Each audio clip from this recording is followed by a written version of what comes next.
Sanha fashions Tirur. സൻഹയിൽ സന്തോഷത്തിന്റെ നാളുകൾ.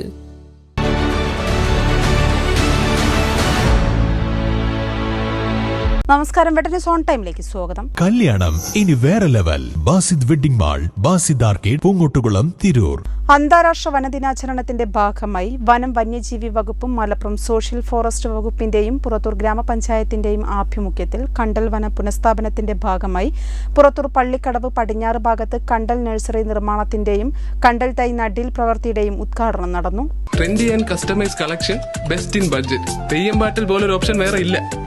ഗ്രാമപഞ്ചായത്ത് വൈസ് പ്രസിഡന്റ് സുഹറ ആസിഫ് ഉദ്ഘാടനം നിർവഹിച്ചു. വികസനകാര്യ standing committee chairman K Ummer സ്വാഗതവും ആരോഗ്യ വിദ്യാഭ്യാസ standing committee chairman K T Prashanth അധ്യക്ഷത വഹിക്കുകയും ചെയ്തു. Malappuram social forest division deputy conservator Muhammad Sainulabiddeen K A പദ്ധതി വിശദീകരണം നടത്തി. Deputy range officer Divakaranunni NP, forest section ഓഫീസർമാരായ വിജയൻ C, സുഹാസ് P എന്നിവർ പരിപാടിയിൽ പങ്കെടുത്തു. Grama Panchayat secretary Binu T, MGNRGS assistant engineer Ashkar, overseer Rajeesh, PP Jida P തുടങ്ങിയവർ പരിപാടിയിൽ പങ്കെടുത്തു. വെട്ടം ന്യൂസ് പുറത്തൂർ.